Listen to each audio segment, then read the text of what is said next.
शेतकरी कामगार पक्षाच्या राज्य प्रवक्त्या चित्रलेखा पाटील यांनी अंबादास दानवे यांच्यानंतर आमदार दळवी यांच्यावर पुन्हा थेट आरोप केलेत। यावेळी चित्रलेखा पाटील यांनी केंद्र आणि राज्य शासनाने सीबीआय, ईडी आणि अँटी करप्शन ब्युरोकडून कालच्या प्रकरणाची सखोल चौकशी व्हावी अशी मागणी केली आहे। त्यांनी यावेळी आपली पार्श्वभूमी स्पष्ट करत सांगितले की सर्वाधिक गुन्हे असलेले आमदार आहेत। यानंतर अधिक खळबळ माजवत त्यांनी गोगावलेंच्या मोठ्या रकमेच्या व्यवहाराचा व्हिडिओ देखील फोटोसहित दाखवलाय आणि खळबळ उडवली। ही यांची पार्श्वभूमी। सगळ्यात जास्ती महाराष्ट्रात गुन्हे असलेला कोणी आमदार असतील तर हे घरगुती हिंसाचारापासून यांच्यावर या ठिकाणी गुन्हे दाखल आहेत। आज तुम्हाला अजून एक खळबळजनक पुरावा मी दाखवते। हे बघा, भरत शेठ गोगावले, कॅश बॉम्ब नंबर 2। हे चीटर आमदार आहेत। हे जनतेची कशी फसवणूक करतात हे टोटल कंटिन्यू सुनील तटकरे साहेब, अनिकेत तटकरे साहेब आपल्याला सांगतातच आहेत। माझी मुख्यमंत्र्यांना आणि महाराष्ट्र शासनाला विनंती आहे, कधी थांबणार? हे ते कमिशनचे कॅश नाही ना? या सगळ्यावरती सखोल चौकशी झाली पाहिजे।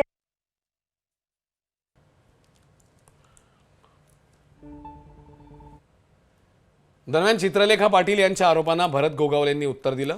शेतकरी कामगार पक्ष रायगडमधून हद्दपार होतोय।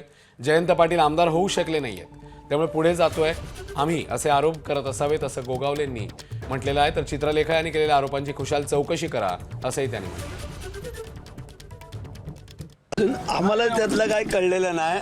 नेमकं जे काय दाखवतोय, जे काय क्लिप फिरते, चित्रलेखा पाटील आता ही आमच्या तशी मुलीसारखी आहे, हरकत नाही आहे। तिने काय खात्री केली, कुठून मिळवलं, काय केलं ते अजून मलाही काय माहिती नाही।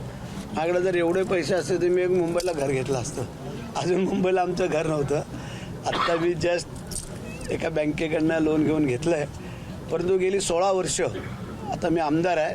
पण तुम्ही चौकशी करायची, पण हरकत नाही आहे। गेल्या 40 वर्षाच्या माझ्या राजकीय कारकिर्दीमध्ये आमच्याकडनं एकही चूक किंवा असं काही कधी घडलेलं नाही आहे। कोणी काय दाखवलं, उचललं का लावलं लगेच, काय सगळ्या मीडिया पसरून टाकला, परंतु वस्तुस्थिती, परिस्थिती ही पण चेक करा, त्यांनाही विचारा। आता महेंद्रशेठ दळवीने आता दानवेवरती जसा काय दावा ठोकलेला आहे तसं आता आम्हाला पण करावं लागेल असं वाटतंय।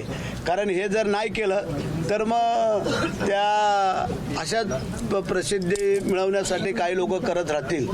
आणि म्हणून करता मला वाटतंय की एक दोघांना चेकमेंट दिल्याशिवाय या त्यांच्यावरती केस टाकून मला वाटतं त्याशिवाय दुसरा काय पर्याय नाही असं आम्हाला वाटतं। तसं जर पाहायला गेलं तर शेतकरी कामगार पक्ष हा जिल्ह्यातून हद्दपार होत चाललेला आहे। आज जर आपण परिस्थिती पाहिलीत, एक वेळ वेगळी होती की एक नंबरचा पक्ष जर आमच्या जिल्ह्यात पाहिला तर शेतकरी कामगार पक्ष म्हणून नावारूपाला होता, हे कोण नाकारू शकत नाही आहे। जिल्हा परिषद खासदार त्यांचे 3-3, 4-4 आमदार त्यांचे, हे सगळं जर आपण आज पाहिलं तर आज त्यांचा एकही आमदार नाही। जे जयंत पाटील पण विधान परिषदचे आमदार होते ते पण मागच्या वेळेला होऊ शकलेले नाही आहेत, जिल्हा परिषद पण नाही आहे, सगळंच नाही आहे।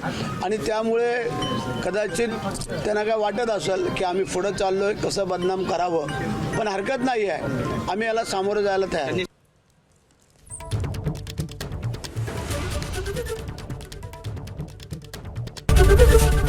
एबीपी माझा, उघडा डोळे बघा नीट।